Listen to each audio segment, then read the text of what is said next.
2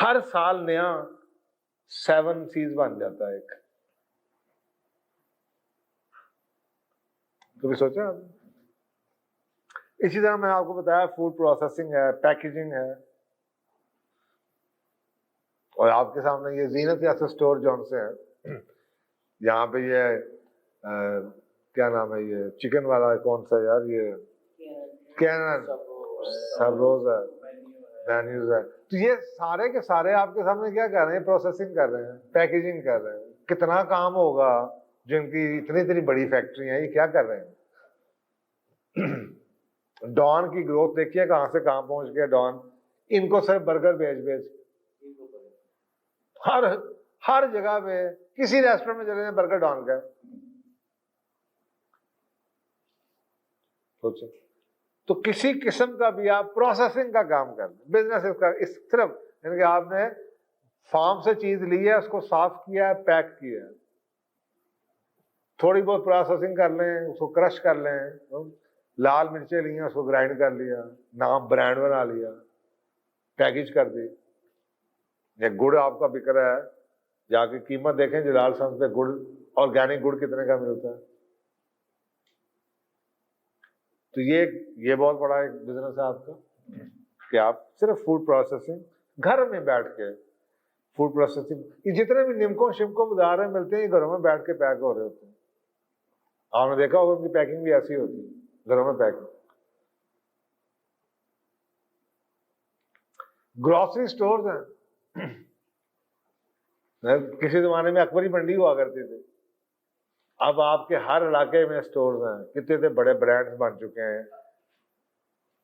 کسی گلی محلے میں ہے تو آپ پھر کرانے کی دکان ہی کھول کے بیٹھ جائیں تو چھوٹی چھوٹی دکانوں کا 1 لاکھ روپیہ 1.5 لاکھ روپیہ کی سیل لیول پہنچ چکا ہوا ہے. اتنی مہنگا, ان کی عادتیں ہماری اتنی بدل چکی ہیں. اور اب تو اور اس کا بزنس بڑھے گا کیونکہ ٹرانسپورٹیشن کاسٹ بہت بڑھ گئی ہے.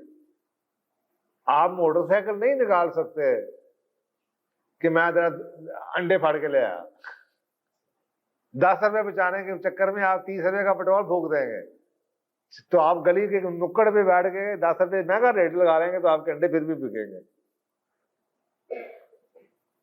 ٹھیک ہے, تو یہ جناب پہلا آپ کا موٹا سیکٹر جس کے اندر کچھ بھی ڈھونڈ لیں. آپ کو پتا ہے یوٹیوب پہ آپ جائیں, پڑھے لکھے لوگ ہیں, آکسفورڈ کا پڑھا ہوا لڑکا بریانی بیچ رہا ہے اسلام آباد میں, برگر بنا کے, آکسفورڈ سے پڑھ گیا. آپ میں سے یہاں پہ کوئی بھی آکسفورڈ کا نہیں بیٹھا ہوا. اتنا مارجن ہے, سٹائل سے بیچ رہا ہے, گاڑی بنا کے بیچ رہا ہے. فوڈ کارٹ لگا لیں, 4 گھنٹے لوگ کام کرتے ہیں اور اچھی خاصی دیہڑی لگا کے گھر چلے جاتے ہیں. 25,000 روپے کمایا گھر چلے. ایک میں نے بندے سے پوچھا تھا, ایک حلیم کی دیگ بیچتا ہے وہ, تو وہ 2 گھنٹے کے اندر ختم کر کے واپس چلا جاتا ہے. ادھر 2 بندے ایسے, ایک چنے والا ہے ایک حلیم والا ہے, جو کہ 2-2.5 گھنٹے میں فارغ ہو جاتے ہیں, اس کے بعد نہیں ملتا. تو ان سے پوچھو کیا, تو آگے سے یہی کہتے ہیں کہ جی 20,000 روپے کما لے, بڑا آجی ہوں, ایک دیگ میں 20,000 روپے کما کے گھر چلے جاتے ہیں. تو آپ میں سے کتنے لوگ ہیں جو مہینے کا 6 لاکھ کماتے ہیں؟ تو یہ this is I think what you need to understand کہ دنیا مارکیٹ بہت بدل چکی ہے, بہت زیادہ بدل چکی ہے. لیبر جا رہی ہے, باہر جا رہی ہے, کھانا بکنا ہے. ذرا صرف اس چھوٹے سے راؤنڈ اباؤٹ کے پاس جا کے تندور گنے اور ہوٹل گنے کتنے ہیں. اور چلے ایسے کہتے ہیں نا سروے کرتے ہیں, یہ گھروں میں بیٹھ کے یوٹیوب دیکھ کے یہ بزنس اسٹیبلش نہیں ہوتے. آپ اپنے محلے سے باہر نکلیں, گراؤنڈ میں جائیں, 4 دن کھڑے ہوں, رات کو ٹائم دیکھیں اور نوٹ کریں دکان پہ کتنے گاہک آتے ہیں. کسی سوسائٹی میں چلے جائیں, رات کو دیکھیں رش کس جگہ پہ ہے. کسی قسم کا ریسٹورینٹ ہو تو رش ہوگا, چاہے وہ 1,000 روپیہ 2,000 4,000 روپے والا ہے, چاہے وہ 200-300 روپے والا ڈھابا ہے. تو آپ نے صرف اپنی جگہ ڈھونڈنی ہے. اور ایک چیز کافی ہوتی ہے, ایک زندگی میں ایک نیش کافی ہوتا ہے. آپ کی باقی 8 چیزیں نہ بھی اچھی ہوں, صرف آپ کے ہاتھ میں ایک چیز کا ذائقہ ہے, اس ایک چیز کی وجہ سے باقی 10 بھی شروع ہو جائیں گے ساتھ. کہ یار میری ماں کے ہاتھ کا آلو گوشت بڑا اچھا ہے، بہت آلو گوشت کے چکر میں باقی چیزیں بھی، روٹی بھی بک جائے گی، دہی بھی بک جائے گا، دال بھی بک جائے گی، نہیں تو 2-3 دنوں میں آپ سیکھ ہی جائیں گے پکانے۔ سیکنڈ جو سیکٹر ہے جی وہ لائف سٹاک کا،